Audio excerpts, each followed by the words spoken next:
یہ کون سا خدا ہے کہ جس پر جناب ابراہیم علیہ السلام کا کلہاڑا چلے تو پھر اس کا ناک نہ بچے؟ وہ کون سا خدا ہے کہ جناب ابراہیم کا کلہاڑا چلے اور پھر اس کا سر نہ بچے؟ جہاں پر آپ کو جناب گواہ 150 روپے کے بدلے میں مل رہے ہوں، جہاں پر آپ کو وکیل جو ہے وہ بریانی کے ایک پلیٹ پر بکتے ہوئے مل رہے ہوں، اور جہاں پر جج جو ہے وہ انصاف کی کرسی کے اوپر بیٹھ کر بک رہا ہو، تو سید اعلیٰ حضرت صاحب رحمۃ اللہ علیہ فرماتے ہیں وہ عدالت نہیں ہوتی، وہ انگریز کی بنائی ہوئی کچہری تو ہو سکتی ہے، اس کا کورٹ تو ہو سکتا ہے، لیکن وہ اسلام والی عدالت نہیں۔ اب یہ جو ابو جہل تھا یہ لوگوں کو اکٹھا کر رہا تھا اور ان کو بلا رہا تھا اور کہہ رہا تھا کہ ذرا یار سارے نیڑے نیڑے ہو نا، نیڑے نیڑے ہو، تو انہوں نے کہا جی وہ غریب گل سنانی کہ یہ رب تبارک و تعالیٰ کی توحید کا علم بردار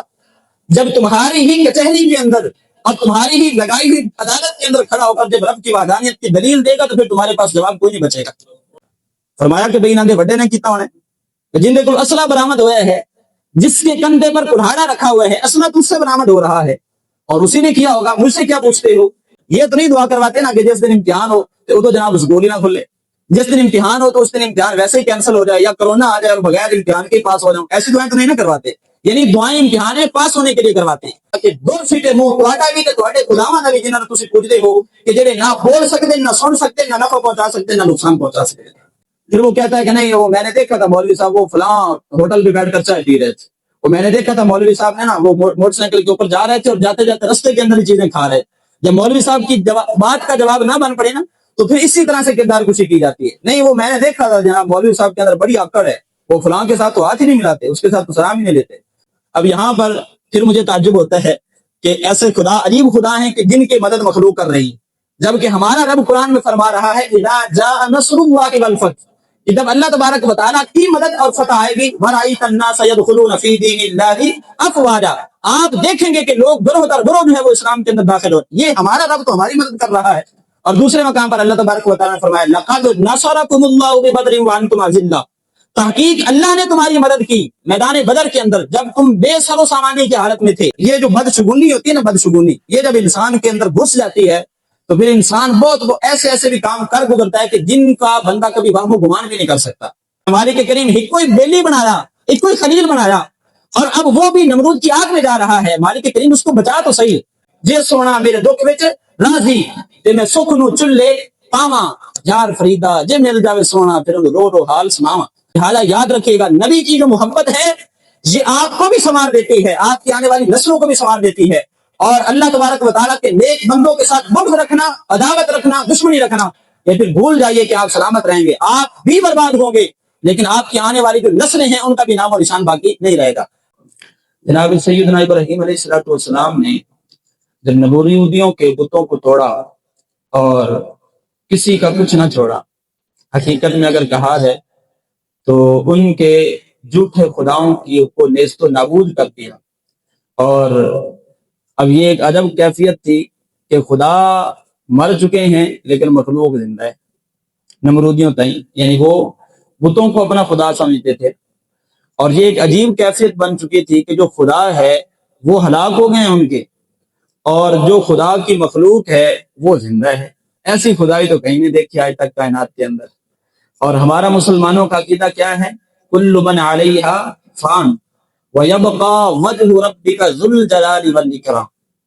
کہ کائنات کے اندر جو کچھ ہے یہ سب کا سب کچھ فنا ہو جائے گا، یہ سارے کا سارا کچھ ختم ہو جائے گا،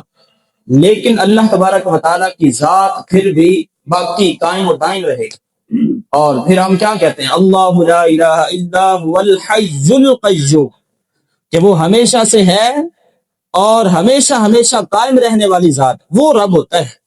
کہ جس کو کبھی بھی فنا نہ ہو، جس کو کبھی بھی مٹنا نہ ہو، جس کو کبھی بھی ختم ہونا لازم نہ ہو۔ یہ کون سا خدا ہے کہ جس پر جناب ابراہیم علیہ السلام کا کلہاڑا چلے تو پھر اس کا ناک نہ بچے؟ وہ کون سا خدا ہے کہ جناب ابراہیم کا کلہاڑا چلے اور پھر اس کا سر نہ بچے؟ وہ کون سا خدا ہے کہ جس پر جناب ابراہیم علیہ السلام کے جناب سیدھے ہاتھ کی ضرب پڑے اور پھر اس کا وجود ہی نہ رہ سکے؟ وہ خدا ہو سکتا ہے بھلا؟ تو جناب ابراہیم علیہ السلام نے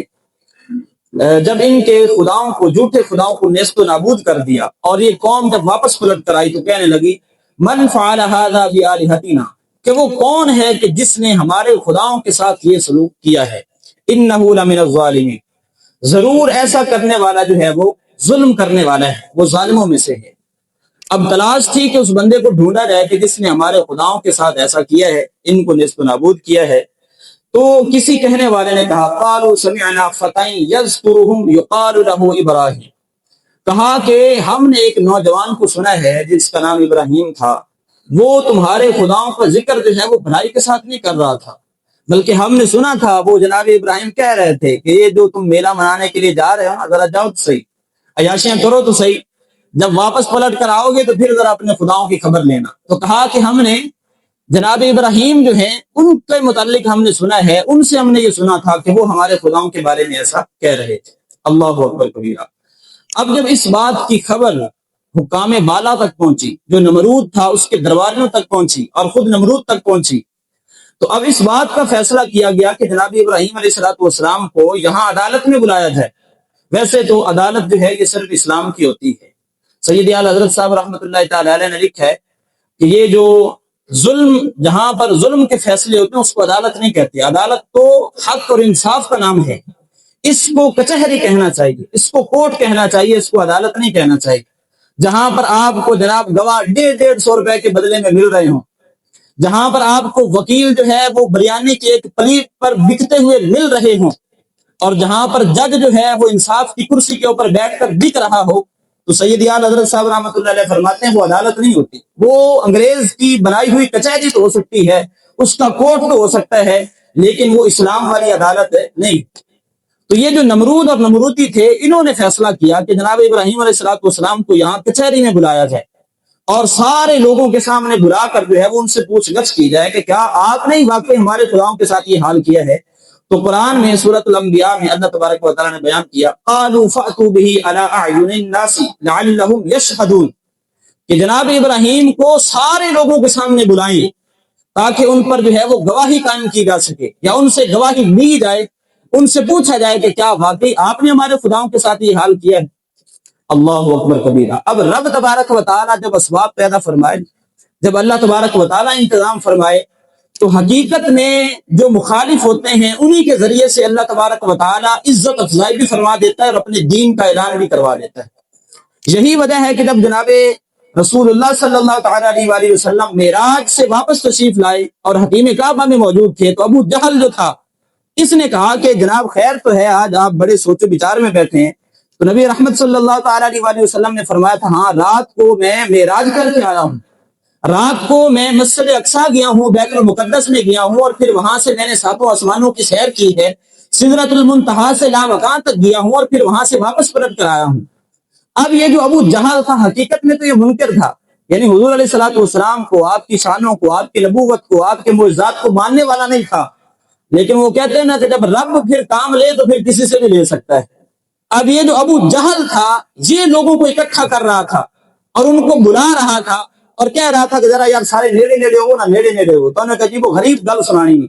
اور جب وہ قریب آئے اور نبی رحمت صلی اللہ تعالیٰ علیہ وآلہ وسلم کی مبارک زبان سے حضور کے معجزے کا ذکر سنا،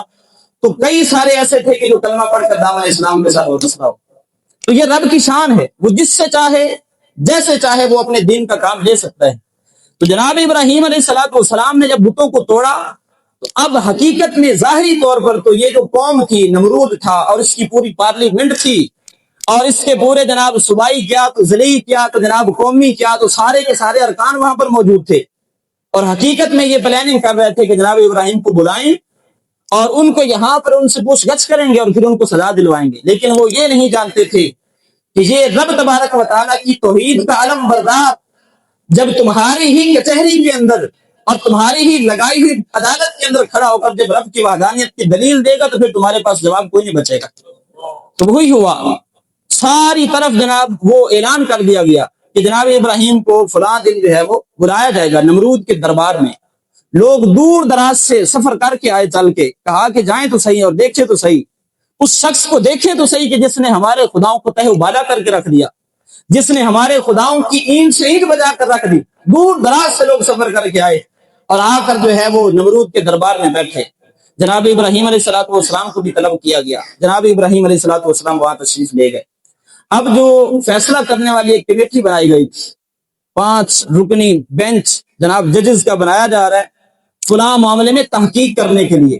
اور چند دنوں کے بعد پتہ چلتا ہے یا جج غائب یا پھر فیصلہ ہی غائب۔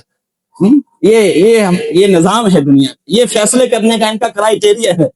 اللہ تبارک و تعالیٰ سمجھ اور ہدایت عطا فرما دے، اور ہمیں اسلام والا جو نظام ہے اور اسلام والا جو قانون ہے اللہ پاک اس کا نفاذ ہمیں عطا فرما دے۔ تو یہ جو فیصلہ کرنے کے لیے جو انہوں نے ایک بینچ بنایا، جو فیصلہ کرنے والی ایک کمیٹی تھی، ان کے سامنے جب جناب ابراہیم کو لایا گیا، انہوں نے پھر کہا قالوا اانت فعلت هذا بآلهتنا یا ابراہیم، کہا کہ اے ابراہیم، کیا آپ نے ہمارے خداؤں کے ساتھ یہ سلوک کیا ہے؟ ان کے ساتھ آپ نے ایسا کیا ہے کہ کسی کا سر توڑا ہے، کسی کا بازو جو ہے وہ توڑا ہے، کسی کی گردن اس کے دھن سے الگ کر دی ہے، تو کیا ہمارے خداؤں کے ساتھ یہ تم نے کیا ہے؟ تو جناب سیدنا ابراہیم علیہ الصلوۃ والسلام آپ نے شان مناظرانہ اختیار فرمائی، اور اس بات کا آپ نے جواب نہیں دیا کہ میں نے کیا ہے یا کس نے کیا ہے، بلکہ آپ نے فرمایا قال بل فعلہ کبیرہم ھذا، فرمایا کہ بھئی انہاں دے وڈے نے کیتا ہونا ہے، جن دے کول اسلحہ برآمد ہویا ہے، جس کے کندھے پر کلہاڑا رکھا ہوا ہے، اسلحہ تجھ سے برآمد ہو رہا ہے اور اسی نے کیا ہوگا، مجھ سے کیا پوچھتے ہو؟ اور آگے فرمایا فاسألوہم ان کانوا ینطقون، فرمایا کہ اگر یہ بول سکتے ہیں، اگر یہ بتا سکتے ہیں تو پھر ان سے پوچھو نا، ان سے پوچھو کہ یہ آپ کو بتائیں کہ ان کے ساتھ یہ حال کس نے کیا ہے اور ان کے ساتھ یہ ظلم کس نے ان کے اوپر ڈالا ہے۔ اب یہ جناب ابراہیم علیہ الصلوۃ والسلام کا انداز گفتگو تھا، وہ پوچھ رہے ہیں کہ کیا آپ نے یہ کیا ہے، اور آپ فرما رہے ہیں بل فعلہ کبیرہم ھذا، فرمایا کہ نہیں انہوں نے بڑے نے کیتا ہے۔ اور اس میں بھی پھر علماء نے مفسرین نے جو باتیں لکھی کمال کی، فرمایا کہ جناب ابراہیم علیہ الصلوۃ والسلام کا مقصد یہ تھا کہ جو بڑا بت تھا اس کو غصہ آیا کہ اتنا بڑا بت خانہ ہے اور یہاں پر میں اتنا بڑا جو موجود ہوں، تو میرے ہوتے ہوئے چھوٹی چھوٹی بتیوں کو پوجتے ہیں، تو لہذا بڑے بت کو غصہ آیا، اس نے کلہاڑا اٹھایا اور سب کو جناب نیست و نابود کر کے رکھ دیا۔ یہ جناب ابراہیم علیہ الصلوۃ والسلام کا مقصود یہ تھا۔ اللہ اکبر کبیرہ۔ اب جب جناب ابراہیم علیہ الصلوۃ والسلام نے یہ فرمایا، یعنی ان کے سوال کا جواب نہیں دیا جو انہوں نے کہا کہ آپ نے یہ کیا ہے، آپ نے اس کے جواب میں یہ نہیں کہا کہ اس نے کیا ہے، نہیں، بلکہ آپ نے اس کا جواب نہ دیتے ہوئے اس سے تعرض کیا، اور شان مناظرانہ استعمال کرتے ہوئے، ایک جو مناظرے کا انداز ہوتا ہے اس کو اختیار کرتے ہوئے آپ نے فرمایا بل فعلہ کبیرہم ھذا، فرمایا کہ ان کے بڑوں نے کیا ہوگا، اور ساتھ ہی آگے فرما دیا فاسألوہم ان کانوا ینطقون، یہ تاکید کے لیے فا یہاں پر استعمال ہوئی، اور فرمایا کہ تم انہی سے سوال کر لو، انہی سے پوچھ لو کہ ان کے ساتھ ایسا کس نے کیا ہے۔ یہاں پر مجھے ایک بات یاد آتی ہے، جناب سیدنا شاہ عبد العزیز محدث دہلوی رحمۃ اللہ تعالی علیہ، آپ کی بارگاہ میں ایک پادری آیا ایک مرتبہ، عیسائی جو تھا، یہ عیسائی حضرت عیسیٰ علیہ الصلوۃ والسلام کو خدا کا بیٹا مانتے ہیں، اور ان کا عقیدہ یہ ہے کہ جناب عیسیٰ علیہ الصلوۃ والسلام کو یہودیوں نے صلیب پر چڑھا دیا تھا، ان کو سولی دے دی تھی جناب عیسیٰ علیہ الصلوۃ والسلام کو، اور بعد میں پھر اللہ پاک نے ان کو زندہ کیا اور بعد میں یہ آسمانوں پر اٹھائے گئے، یہ ان کا عقیدہ ہے۔ اور حالانکہ ہمارا جو مسلمانوں کا عقیدہ ہے، اب جو قرآن و حدیث کا عقیدہ ہے، وہ یہ ہے کہ جناب عیسیٰ علیہ الصلوۃ والسلام کو ابھی تک موت آئی ہی نہیں ہے۔ جب یہودی آپ کو شہید کرنے کے منصوبے بنا رہے تھے تو اللہ تبارک و تعالیٰ نے ان کو زندہ ہی چوتھے آسمان پر اٹھا لیا، یہ آج بھی زندہ ہے جناب عیسیٰ علیہ الصلوۃ والسلام۔ تو یہ جو پادری تھا، ان کا عقیدہ ہے کہ جناب عیسیٰ علیہ الصلوۃ والسلام اللہ پاک کے بیٹے ہیں۔ تو یہ جناب سیدنا شاہ عبد العزیز محدث دہلوی رحمۃ اللہ علیہ کی بارگاہ میں پادری آیا اور آ کر کہنے لگا کہ حضرت جی ایک سوال پوچھنا ہے، فرمایا پوچھئے۔ کہا کہ تمہارا دعویٰ یہ ہے کہ تمہارے نبی جو ہیں یہ اللہ تبارک و تعالیٰ کے سب سے محبوب نبی ہیں،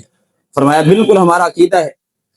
اور پھر دوسرا سوال کیا کہ تہاڈا یہ بھی عقیدہ ہے کہ تہاڈے نبی نو تہاڈا دو طرح، یعنی تہاڈے نبی نو اپنا دو طرح جناب سیدنا امام حسین رضی اللہ تعالیٰ عنہ وہ بہت محبوب تھے، ان کے ساتھ بڑی محبت تھی۔ آپ نے فرمایا بالکل بڑی محبت تھی، ان کے ساتھ بہت پیار فرماتے تھے۔ اب اس نے تیسرا سوال یہ کیا اور کہنے لگا کہ اگر تمہارے نبی جو ہیں یہ اللہ تبارک و تعالیٰ کی بارگاہ میں سب سے زیادہ محبوب ہیں اور سب سے زیادہ پیارے ہیں، تو پھر جب ان کے نواسے کو لوگ کربلا میں شہید کر رہے تھے اور ان پر ظلم و ستم کر رہے تھے، تو پھر تمہارے نبی نے رب کی بارگاہ میں دعا کر کے اپنے نواسے کو اس معاملے سے بچایا کیوں نہیں؟ سوال آپ سمجھیں، تمہارے نبی اللہ تبارک و تعالیٰ کے نزدیک سب سے زیادہ پسندیدہ، فرمایا ہاں۔ تمہارے نبی کو اپنے نواسے جناب سیدنا امام حسین کے ساتھ بڑی محبت تھی، فرمایا بڑی محبت تھی۔ جب جناب امام علی مقام رضی اللہ تعالیٰ عنہ کو میدان کربلا میں ظلماً شہید کیا جا رہا تھا، تو اگر تمہارے نبی جو ہیں اللہ تبارک و تعالیٰ کی بارگاہ میں اتنی شان رکھتے ہیں تو پھر رب کی بارگاہ میں دعا کر کے اپنے نواسے کو بچایا کیوں نہیں؟ اب یہاں پر بھی جناب سیدنا شاہ عبد العزیز محدث دہلوی رحمۃ اللہ تعالیٰ نے آپ نے شان مناظرانہ استعمال فرمائی اور مناظرے کا جو انداز تھا اس کو اختیار فرمایا، اس بات کا جواب نہیں دیا۔ آپ نے چوٹ کرنے کے لیے آپ نے فرمایا نہیں، اصل میں نبی پاک علیہ الصلوۃ والسلام نے رب کی بارگاہ میں دعا کی تھی کہ اے اللہ پاک امام علی مقام کو، امام حسین کو نجات عطا فرما، لیکن رب نے پھر آگے سے فرمایا کہ ان لوگوں نے میرا پتر عیسیٰ نو نہیں چھڑیا، انہوں قتل کر دیتا تھا، میں تھوڑے نواسے نے کیوں بچاواں؟ یعنی آپ نے چوٹ کرنے کے لیے، اس پادری کو سمجھانے کے لیے، حالانکہ حقیقت میں یہ دونوں معاملے نہیں ہیں۔ نہ جناب عیسیٰ علیہ الصلوۃ والسلام یہ اللہ پاک کے بیٹے ہیں، اور نہ ہی امام علی مقام کے حق میں حضور نے ایسی دعا کی اور اللہ تبارک و تعالیٰ نے یہ جواب دیا، بلکہ یہ شاہ عبد العزیز محدث دہلوی رحمۃ اللہ تعالیٰ نے آپ کا ایک مناظرانہ انداز تھا اور یہ چوٹ کرنے کا ایک طریقہ تھا، اور فرمایا کہ رب کی بارگاہ میں دعا کی تھی، لیکن رب نے فرمایا تھا کہ انہاں لوگوں نے میرا پتر کو دیتا، اس نو سوڑی تے چڑھا دیتا، تو تھوڑے نواسے میں کیویں چھڈن گے؟ لہذا اس واسطے جناب امام علی مقام بچ نہیں سکے۔ یہ آپ نے چوٹ کرنے کے لیے اس کو سمجھایا کہ جناب عیسیٰ علیہ الصلوۃ والسلام اللہ پاک کے بیٹے نہیں ہیں، اور پھر ساتھ یہ بھی سمجھا دیا کہ نبی رحمت صلی اللہ تعالیٰ علیہ وآلہ وسلم نے کوئی ایسی دعا نہیں کی، کیونکہ وہ جناب امام علی مقام رضی اللہ تعالیٰ عنہ کا امتحان تھا، اور جب امتحان ہو تو امتحان کو پاس کیا جاتا ہے، امتحان سے بچنے کی دعائیں نہیں کی جاتی۔ امتحان ہو تو ہم کیا دعائیں کرتے ہیں؟ قاری صاحب، امام صاحب، والد صاحب، امی جان، یہ دعا کیجئے گا کہ مجھے امتحان میں کیا ملے؟ کامیابی، امتحان میں پاس ہو جاؤں۔ یہ تو نہیں دعا کرواتے نا کہ جس دن امتحان ہو تو ادو جناب سکول ہی نہ کھلے، جس دن امتحان ہو تو اس دن امتحان ویسے ہی کینسل ہو جائے، یا کرونا آ جائے اور بغیر امتحان کے پاس ہو جاؤں، ایسی دعائیں تو نہیں نہ کرواتے، یعنی دعائیں امتحان میں پاس ہونے کے لیے کرواتے ہیں۔ تو یہی جو انداز مناظرانہ ہے جناب ابراہیم علیہ الصلوۃ والسلام نے اختیار کیا، اور ان کی بات کا جواب دینے کے بجائے آپ نے فرمایا بل فعلہ کبیرہم ھذا، فرمایا مجھ سے کیا پوچھتے ہو، یہ بڑے سے پوچھو جس کے پاس سے اسلحہ نکلا ہے، جس کے پاس جناب اتنا بڑا ہتھوڑا ہے، تو اس سے پوچھو نا کہ یہ معاملہ کس نے کیا ہے۔ اللہ اکبر کبیرہ۔ اب جب جناب ابراہیم علیہ الصلوۃ والسلام نے یہ چوٹ لگائی تو آخر اندر ایک مفتی تو ہوتا ہے نا، بندے کا دل تو ہوتا ہے نا، اور کبھی کبھی اس دل کی طرف جب بندہ متوجہ ہوتا ہے نا تو پھر حق کی اور جو سچ کی آواز ہوتی ہے وہ اس دل سے آتی ہے اور سنائی دیتی ہے۔ تو ان لوگوں نے بھی یہی کیا، فرجعوا الی انفسہم، اپنے دلوں کی طرف انہوں نے رجوع کیا، اپنے گریبانوں میں جھانکنے لگے، فقالوا انکم انتم الظالمون، اور کہنے لگے کہ یار تم بڑے ظالم ہو کہ جو ایسے خداؤں کو مانتے ہو کہ جو نہ بول سکتے ہیں نہ اپنا حال بتا سکتے ہیں،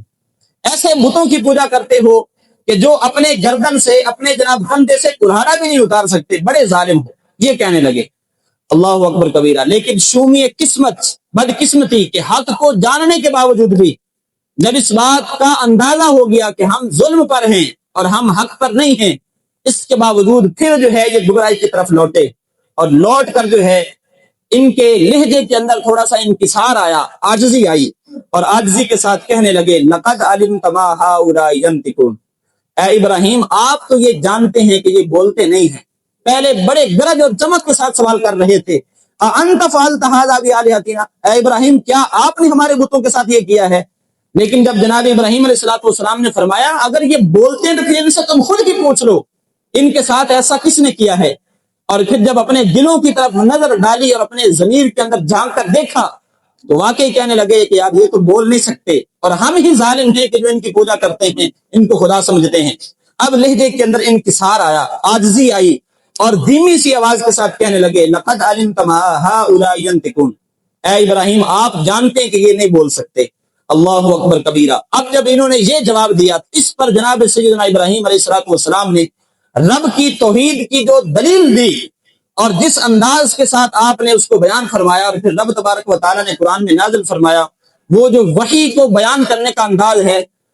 مجھ مسکین میں وہ انداز نہیں ہے، لیکن میں کوشش کروں گا آپ کو سمجھانے کی کہ آپ نے کس انداز کے ساتھ جو ہے وہ وہاں پر گرج کر پھر اللہ تبارک و تعالیٰ کی توحید کو بیان کیا۔ جب وہ کہنے لگے لقد علمت ما هؤلاء ينطقون، اے ابراہیم آپ جانتے ہیں کہ یہ بول نہیں سکتے، تو اب اللہ کا نبی جناب ابراہیم علیہ الصلوۃ والسلام پوری قوت کے ساتھ، پوری طاقت کے ساتھ گرجے اور پورے زور کے ساتھ آپ فرمانے لگے افتعبدون من دون اللہ، فرمایا کہ کیا پھر تم ان لوگوں کی عبادت کرتے ہو کہ جو اللہ تبارک و تعالیٰ کے علاوہ ہیں، اللہ تبارک و تعالیٰ کے علاوہ کی عبادت کرتے ہو؟ کون سے؟ فرمایا ما لا ينفعكم شيئا ولا يضركم، اس کی عبادت کرتے ہو کہ جو نہ تمہیں کوئی نفع پہنچا سکتے ہیں نہ ہی تمہیں کوئی نقصان پہنچا سکتے ہیں۔ اللہ اکبر کبیرہ۔ اور اسی کے ساتھ بغیر آپ نے وقفہ کیے آگے مزید فرمایا اف لکم ولما تعبدون۔ اللہ اکبر کبیرہ۔ اف لکم ولما تعبدون، فرمایا تمہارے اوپر بھی تف ہے اور ان کے اوپر بھی تف ہے کہ جن کی تم عبادت کرتے ہو، افسوس ہے تمہارے اوپر، ایسے کوئی تم عبادت کرتے ہو کہ جو نہ بولتے ہیں نہ سنتے ہیں، جو نہ تمہیں نفع پہنچا سکتے ہیں اور نہ ہی تمہیں نقصان پہنچا سکتے ہیں۔ اف لکم۔ اور یہاں پر ہمارے ایک عالم دین گزرے ہیں بڑے پیارے، انہوں نے جب پنجابی میں اس کا ترجمہ کیا نا اف کا، اف لکم، تو فرمانے لگے کہ حضرت جناب ابراہیم علیہ الصلوۃ والسلام نے نمرود کے دربار میں نمرودیوں کے سامنے کھڑے ہو کر جب بتوں کی بتلان کو بیان فرما رہے تھے تو پنجابی زبان میں ان کو کہا کہ دو سیٹے منہ تواڈا بھی تے تواڈے خداواں دا بھی جنہاں نوں تسی پوجدے ہو کہ جڑے نہ بول سکتے نہ سن سکتے نہ نفع پہنچا سکتے نہ نقصان پہنچا سکتے۔ اللہ اکبر کبیرہ۔ یہ جناب سیدنا ابراہیم علیہ الصلوۃ والسلام کا انداز تھا وہاں پر رب تبارک و تعالیٰ کی توحید کو بیان کرنے کا۔ اللہ اکبر۔ اب جب یہ معاملہ ہوا اور دلیل نہ بچی، اب حالانکہ انسانی جو طبیعت ہے اس کے انسان کی نفاست کی جو طبیعت ہے نفاست والی، اس کا تقاضا یہ ہے کہ جب دلیل آ جائے اور پتہ چل جائے کہ حق کیا ہے اور باطل کیا ہے تو پھر بندے کو حق تسلیم کر لینا چاہیے اور جو باطل والا جو برا رستہ ہے اس کو چھوڑ دینا چاہیے۔ لیکن یہ جو نمرودی تھے انہوں نے حق کو ماننے کے بجائے اور ان جھوٹے خداؤں کی عبادت کرنے کے بجائے اب یہ سرکشی پر اتر آئے اور کہنے لگے قالوا حرقوه وانصروا آلهتكم ان كنتم فاعلین، کہنے لگے کہ جناب ابراہیم علیہ الصلوۃ والسلام کو زندہ جلا دو جب آپ کی دلیل کا جواب نہ دے سکے۔ اور عموماً ایسے ہوتا ہے کہ اگر آپ کسی کے ساتھ گفتگو کر رہے ہیں، آپ کسی کے ساتھ بات چیت کر رہے ہیں، کسی معاملے کے اوپر بحث ہو گئی ہے اور آپ اس کو دلیل پر دلیل دیتے چلے جا رہے ہیں اور اگر سامنے والا لاجواب ہو جاتا ہے، جب اس کے پاس آپ کی دلیل کا جواب کوئی نہیں بچتا تو پھر وہ آپ کی ذاتیات پر اتر آتا ہے۔ پھر وہ کہتا ہے کہ نہیں وہ میں نے دیکھا تھا مولوی صاحب وہ فلاں ہوٹل پہ بیٹھ کر چائے پی رہے تھے، وہ میں نے دیکھا تھا مولوی صاحب نے نا وہ موٹر سائیکل کے اوپر جا رہے تھے اور جاتے جاتے رستے کے اندر ہی چیزیں کھا رہے تھے۔ جب مولوی صاحب کی بات کا جواب نہ بن پڑے نا تو پھر اسی طرح سے کردار کشی کی جاتی ہے۔ نہیں وہ میں نے دیکھا تھا جناب مولوی صاحب کے اندر بڑی آکڑ ہے، وہ فلاں کے ساتھ تو ہاتھ ہی نہیں ملاتے، اس کے ساتھ تو سلام ہی نہیں لیتے۔ تو یہ جو انداز ہے یہ مسلمانوں کا انداز نہیں ہے۔ اگر آپ کے پاس دلیل نہیں ہے، آپ کے پاس سامنے والے کی بات کا جواب نہیں ہے تو پھر آپ پر لازم ہے کہ آپ سامنے والے کی بات کو تسلیم کریں، اس کو مانیں، اس کو درست سمجھیں۔ لیکن نمرودی جو تھے ان کا یہ انداز تھا کہ جب جناب ابراہیم علیہ الصلوۃ والسلام نے لاجواب کر دیا تو اب یہ آپ کو اور رب تبارک و تعالیٰ کی توحید کو ماننے کے بجائے سرکشی پر اتر آئے اور کہنے لگے حرقوه وانصروا آلهتكم، کہنے لگے کہ جناب ابراہیم کو زندہ جلا دو اور اپنے خداؤں کی مدد کرو۔ اب یہاں پر پھر مجھے تعجب ہوتا ہے کہ ایسے خدا عجیب خدا ہیں کہ جن کی مدد مخلوق کر رہی ہے، جبکہ ہمارا رب قرآن میں فرما رہا ہے اذا جاء نصر اللہ والفتح، کہ جب اللہ تبارک و تعالیٰ کی مدد اور فتح آئے گی ورأیت الناس يدخلون فی دین اللہ افواجا، آپ دیکھیں گے کہ لوگ گروہ در گروہ جو ہے وہ اسلام کے اندر داخل ہو۔ یہ ہمارا رب تو ہماری مدد کر رہا ہے۔ اور دوسرے مقام پر اللہ تبارک و تعالیٰ نے فرمایا لقد نصرکم اللہ ببدر وانتم اذلہ، تحقیق اللہ نے تمہاری مدد کی میدان بدر کے اندر جب تم بے سر و سامانی کی حالت میں تھے، جب تمہارے پاس ظاہری طور پر اسباب نہیں تھے تو رب نے تمہاری مدد کی۔ اور اسی طرح سے ہم کیا کہتے ہیں کہ الا ان نصر اللہ قریب، اللہ تبارک و تعالیٰ کی مدد جو ہے وہ قریب ہے اور آنے والی ہے۔ تو ہمارا رب تو ہماری مدد کرتا ہے بھائی، ہم تو رب سے مدد مانگتے ہیں اور نماز میں ہر نماز میں ہم یہ تو اقرار کرتے ہیں ایاک نعبد و ایاک نستعین، تیری ہی عبادت کرتے ہیں، تجھ سے ہی مدد مانگتے ہیں۔ لیکن یہ عجیب خدا ہیں کہ جن کے بارے میں نمرودی کہہ رہے ہیں کہ جناب ابراہیم علیہ الصلوۃ والسلام کو جلاؤ اور جلا کر اپنے خداؤں کی مدد کرو۔ اللہ اکبر کبیرہ۔ جناب ابراہیم علیہ الصلوۃ والسلام کو جلانے کا اہتمام کیا گیا۔ ایک ان کے شہر سے دور ایک آبادی تھی، وہاں پر ایک عمارت بنائی گئی۔ وہ جو عمارت تھی اس کی جو لمبائی تھی وہ 45 گز لمبائی تھی اس کی اور 30 گز اس کی چوڑائی تھی۔ اتنی عمارت بنائی گئی اور پھر اس کے اندر لکڑیاں اکٹھی کی گئی۔ مختلف روایات کے مطابق بعض روایتوں میں یہ ہے کہ 40 دن تک ہر قسم کی لکڑیاں اس کے اندر اکٹھی کی گئیں، اور بعض روایتوں میں یہ ہے کہ 50 دن تک یعنی پونے 2 مہینے اس کے اندر جو ہے وہ بالن اکٹھا کیا گیا۔ اور پھر یہ جو بدشگونی ہوتی ہے نا، بدشگونی یہ جب انسان کے اندر گھس جاتی ہے تو پھر انسان بہت وہ ایسے ایسے بھی کام کر گزرتا ہے کہ جن کا بندہ کبھی وہم و گمان بھی نہیں کر سکتا۔ اب ان کے اندر ایک توہم پرستی، ایک بدشگونی جو ہے یہ پیدا ہو گئی کہ جو کوئی جناب ابراہیم کو جلانے کے لیے اس عمارت کے اندر لکڑیاں اکٹھیاں کرے گا تو اس کی مراد پوری ہو جائے گی۔ اب ہوتا یہ تھا کہ اگر کوئی بیمار ہوتا تھا تو وہ منت مان لیتا تھا، وہ یہ نظر مان لیتا تھا کہ اگر میں تندرست ہو جاؤں گا تو پھر میں جناب ابراہیم کو جلانے کے لیے اس عمارت کے اندر لکڑیوں کا گٹھا ڈال کر آؤں گا، میں اتنے وہاں پر ڈال کر کے آؤں گا۔ اس انداز کے ساتھ جناب ابراہیم علیہ السلام کو جلانے کا اہتمام کیا جانے لگا، اور اس عمارت کے اندر جو ہے وہ لکڑیاں اکٹھی کی جانے لگی۔ 40 دن یا 50 دن تک لگاتار جب اکٹھا کیا گیا بالن، اور وہ جو عمارت تھی وہ ساری بالن کے ساتھ بھر گئی لکڑیوں کے ساتھ، پھر اس کے اندر آگ جلائی گئی۔ اور آگ کو جب جلایا گیا تو علماء نے لکھا ہے کہ اس کی بلندی بھی اتنی تھی، 45 گز تک اس کی بلندی تھی اس آگ کی، اور اس آگ کے اوپر سے جو بھی کوئی پرندہ گزرتا تھا وہ اس آگ کی حرارت اور شدت کی وجہ سے جل بھن کر اس آگ کے اندر آ کر گر جاتا تھا۔ اب جناب ابراہیم علیہ السلام جو ہیں ان کو ڈالنا تھا آگ کے اندر، اور اب سوچ رہے ہیں کہ ڈالیں کیسے۔ یعنی پہلے ارادہ یہ کر لیا کہ ان کو جلانا زندہ ہے، اس لیے کہ جو زندہ کسی کو جلا دینا یہ سخت ترین سزاؤں میں سے ایک سزا ہے، زندہ کسی کو جلا دینا۔ اب یہ سوچ رہے ہیں کہ کیسے ان کو جو ہے وہ جلائیں کیسے۔ تو ایک شخص تھا جس کا نام تھا ہیزر۔ مجھے تو ویسے پڑھ کر بھی بڑا افسوس ہوا کہ ہمارے ہاں گیزر ہوتا ہے پانی گرم کرنے کے لیے نا سردیوں کے اندر، اور وہ شخص بھی ایسا بھدا تھا کہ جس کا نام ہی اتنا بھدا تھا، ہیزر اس کا نام تھا، ہیزر۔ اور اس نے کہا کہ جناب میں تمہیں جناب ابراہیم کو آگ میں ڈالنے کا طریقہ سکھاتا ہوں۔ شیطان نے اس کو بتایا اور اس نے پھر نمرودیوں کو سکھایا، کہا کہ تم ایک منجنیق بناؤ، پتھر پھینکنے والی جو مشین ہوتی ہے، جیسے یہ جھولا ہوتا ہے، جھولے ٹائپ ہوتی ہے، تو کہا کہ منجنیق بناؤ، اس کے اندر جناب ابراہیم کو رکھو، دور سے کھڑے ہو کر جناب ابراہیم علیہ السلام کو جو ہے وہ آگ کے اندر ڈال دو۔ اب انہوں نے وہ منجنیق تیار کی، اور منجنیق تیار کرنے کے بعد جناب ابراہیم علیہ السلام کے ہاتھ پاؤں بندھے ہیں اور ان کو منجنیق کے اندر رکھا ہے، اور اب تیاری کی جا رہی ہے جناب ابراہیم علیہ السلام کو جلانے کی۔ اور اپنے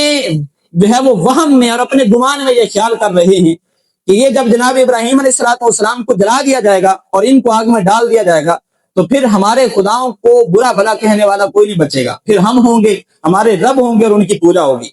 اللہ اکبر کبیرہ۔ لیکن وہ یہ نہیں جانتے تھے کہ فانوس بن کر جس کی حفاظت ہوا کرے وہ شمع کیا بجھے جسے روشن خدا کرے۔ جناب ابراہیم علیہ السلام کو جب جلانے لگے تو اللہ تبارک و تعالیٰ نے آسمان اور جناب ابراہیم علیہ السلام کے درمیان جتنے بھی پردے تھے وہ سب کو ہٹا دیا، اور آسمانوں کے فرشتے یہاں تک کہ جنت کی حوریں انہوں نے دیکھا کہ جناب ابراہیم علیہ السلام کو نمرودی آگ میں جلانے لگے ہیں، اور ہر فرشتہ اور حور جو ہے مفسرین نے لکھا ہے کہ وہ رو رو کر رب کی بارگاہ میں التجا کر رہی تھی، اے مالک کریم، ایک کوئی بیلی بنایا، ایک کوئی خلیل بنایا، اور اب وہ بھی نمرود کی آگ میں جا رہا ہے، مالک کریم اس کو بچا تو صحیح۔ تو اللہ تبارک و تعالیٰ نے فرمایا کہ یہ میرا اور میرے خلیل کا معاملہ ہے، ہاں اگر تجھ سے میرا خلیل مدد مانگے تو تم سب کو چھٹی ہے، تم جانا مدد کرنے کے لیے۔ اللہ اکبر کبیرہ۔ جناب سیدنا ابراہیم علیہ السلام آپ کو منجنیق میں رکھا گیا، جب اچھالنے لگے اور آپ کو آگ میں ڈالنے لگے تو جو ہوا پر مسلط فرشتہ ہے، ہوا پر مقرر آندھی چلانے والا، یہ حاضر ہوا اور کہا کہ جناب ابراہیم اگر آپ حکم دیں تو اسی آگ کو اڑا کر نمرودیوں کے اوپر ڈال دوں اور آپ کو زندہ نہ بچا دوں۔ آپ نے فرمایا کہ نہیں، اگر میرا رب یوں ہی راضی ہے تو پھر میں بھی یوں ہی راضی ہوں۔ جے سونا میرے دکھ وچ راضی تے میں سکھ نو چلے پاواں، یار فریدا جے مل جاوے سونا پھر رو رو حال سناواں۔ اگر میرا رب یہ چاہتا ہے کہ خلیل آگ میں جائے تو فرمایا پھر میں راضی ہوں، میرا رب اگر یہ چاہتا ہے۔ جناب جبرائیل امین علیہ السلام یہ حاضر ہوئے اور کہا کہ اے ابراہیم، میں رب کی بارگاہ میں جا رہا ہوں، اگر آپ کی کوئی خواہش ہو، اگر آپ کا کوئی پیغام ہو تو مجھے بتلائیے، میں رب کی بارگاہ میں عرض کر دوں گا۔ تو جناب ابراہیم علیہ السلام نے فرمایا کہ مجھے حاجت ضرور ہے، مجھے کام ضرور ہے، لیکن تجھ سے کام نہیں ہے، وہ میرے رب سے کام ہے، اور وہ جانتا ہے میرا رب جلیل کہ آگ میں جا رہا ہے اس کا خلیل، وہ رب چاہے گا تو وہ بچا لے گا۔ اللہ اکبر کبیرہ۔ جناب ابراہیم علیہ السلام کو منجنیق میں رکھا گیا، آگ کی طرف اچھالا گیا، اور جب جناب ابراہیم علیہ السلام آگ کی طرف بڑھے تو اللہ تبارک و تعالیٰ نے جو بیان فرمایا قرآن میں، فرمایا قلنا یا نار کونی بردا وسلاما علی ابراہیم، فرمایا کہ ہم نے کہا کہ آگ ہمارے ابراہیم پر ٹھنڈی ہو جا اور سلامتی والی ہو جا۔ فرمایا بس جناب ابراہیم علیہ السلام کا آگ میں جانا تھا۔ فرشتوں نے گویا کہ جس طرح سے ایک ماں اپنے بچے کو محبت کے ساتھ گود میں اٹھاتی ہے، فرشتوں نے گود میں اٹھایا جناب ابراہیم علیہ السلام کو، اور وہ جو ظاہری طور پر آگ نظر آ رہی تھی اس کے اندر جا کر بکھلا دیا. اور وہ آگ وہ تو رب تبارک و تعالیٰ کے حکم کے ساتھ ٹھنڈی ہو چکی تھی, سلامتی والی ہو چکی تھی. اب یہ ظاہری طور پر آگ کے شعلے اٹھتے ہوئے نظر آ رہے تھے, لیکن حقیقت میں علماء نے لکھا ہے کہ وہ جو گڑھا تھا, وہ جو عمارت تھی جس کے اندر انہوں نے آگ جلائی تھی, اس کے اندر اللہ تبارک و تعالیٰ نے گلاب اور نرگس جیسے عالی شان پھول کھلائے تھے. اس آگ کی عمارت کے اندر جناب جبرائیل امین علیہ الصلوۃ والسلام جو ہیں یہ جنت سے, جنت الفردوس سے ریشمی حلہ لے کر آئے تھے اور جناب ابراہیم علیہ الصلوۃ والسلام کے بدن پر پہنایا اور پہنا کر عرض کرنے لگے کہ اے جناب ابراہیم, رب فرما رہا ہے کہ ہم کبھی بھی اپنے خلیل کو آگ کے اندر جلنے نہیں دیتے. اور علماء نے اس کے ساتھ لکھا ہے جناب سیدنا عبداللہ بن مسعود کی روایت کے مطابق اللہ تبارک و تعالیٰ نے جب آگ کو ٹھنڈا ہونے کا حکم دیا تو فرمایا جتنی بھی آگ دنیا کے اندر جل رہی تھی ساری کی ساری ٹھنڈی ہو گئی, ساری بجھ گئی. اس دن کسی نے بھی آگ سے کچھ نفع نہیں اٹھایا اور اس دن آگ نے کوئی بھی چیز کو نہیں جلایا سوائے جناب ابراہیم علیہ الصلوۃ والسلام کی ہاتھ کی رسیوں کے. جس رسیوں کے ساتھ آپ کے ہاتھ پاؤں کو باندھا ہوا تھا صرف وہ رسیاں جلی, اور ان کے بعد ان کے علاوہ کوئی بھی چیز جو ہے وہ اس دن جو ہے وہ آگ نے نہیں جلائی, اس لیے کہ رب تبارک و تعالیٰ نے آگ کو ٹھنڈا ہونے کا حکم فرما دیا. اور پھر علماء نے یہاں بھی بڑی پیاری بات لکھی ہے, فرمایا اگر اللہ تبارک و تعالیٰ بردن کے ساتھ وسلامہ کے لفظ استعمال نہ فرماتا تو فرمایا کہ یہ جو آگ ہے یہ اتنی ٹھنڈی ہو جاتی کہ جناب ابراہیم علیہ الصلوۃ والسلام کو نقصان پہنچاتی. اس لیے اللہ تبارک و تعالیٰ نے فرمایا یا نار کونی بردا وسلاما علی ابراہیم, ٹھنڈی بھی ہو جا اور سلامتی والی بھی ہو جا. یہاں پر جو ایک عشق کی بات میں آپ کو بتلانا چاہتا ہوں, آخر میں وقت بہت کم ہے, وہ یہ ہے کہ جب جناب ابراہیم علیہ الصلوۃ والسلام کو آگ میں ڈالا گیا تو جتنے بھی چوپائے تھے نا, چوپائے جانور, یہ اس آگ کو بجھانے کی کوشش کر رہے تھے, لیکن ایک ایسا جانور تھا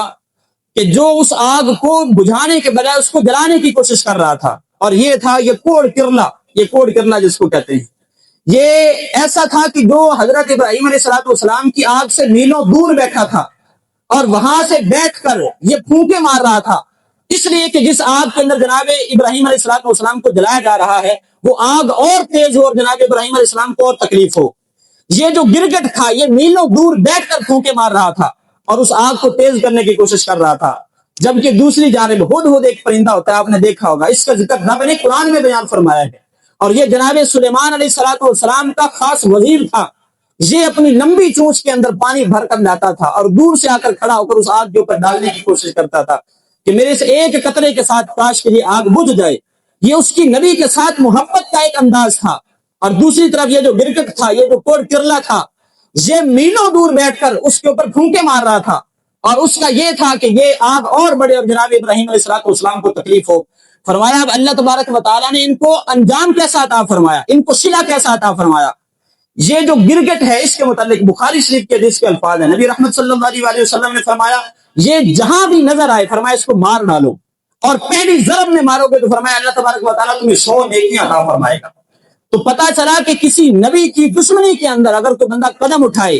تو اللہ تبارک و تعالیٰ اس کی نسلوں کو بھی باقی نہیں رہنے دیتا. اور دوسری طرف جو ہدہد ہے اس کو اللہ تبارک و تعالیٰ نے کیسی صلاحیت عطا فرمائی. علماء نے لکھا ہے کہ اگر یہ آسمانوں کی بلندیوں کے اوپر بھی ہو, پھر بھی اگر زمین کے اندر کہیں پانی موجود ہو تو اللہ تبارک و تعالیٰ نے اس کو ایسی بصیرت اور صلاحیت عطا فرمائی ہے, یہ آسمانوں کی بلندیوں میں رہتے ہوئے زمین کے نیچے جہاں پر پانی موجود ہوتا ہے یہ اس کو بھی دیکھ لیتا ہے, اس کی نشاندہی بھی کر دیتا ہے. اور پھر اللہ تبارک و تعالیٰ نے اسی ہدہد کی نسل میں آنے والا جو ہدہد تھا اس کو جناب سیدنا سلیمان علیہ الصلوۃ والسلام کا وزیر خاص بنایا. اسی کے ذریعے سے وہ بلقیس کا تخت لایا گیا, اسی کے ذریعے سے ملکہ بلقیس کو اللہ تبارک و تعالیٰ نے ایمان کی دولت عطا فرمائی تھی. تو لہذا یاد رکھیے گا نبی کی جو محبت ہے یہ آپ کو بھی سنوار دیتی ہے, آپ کی آنے والی نسلوں کو بھی سنوار دیتی ہے. اور اللہ تبارک و تعالیٰ کے نیک بندوں کے ساتھ بغض رکھنا, عداوت رکھنا, دشمنی رکھنا, یہ پھر بھول جائیے کہ آپ سلامت رہیں گے, آپ بھی برباد ہوں گے, لیکن آپ کی آنے والی جو نسلیں ہیں ان کا بھی نام اور نشان باقی نہیں رہے گا. اللہ تبارک و تعالیٰ کی بارگاہ میں دعا کرتے ہیں اللہ تبارک و تعالیٰ ہمیں اپنے تمام محبوب بندوں کا پیار نصیب فرمائے اور ادب اور احترام کرنا نصیب فرمائے. آمین بجاہ النبی الامین وما توفیقی الا باللہ.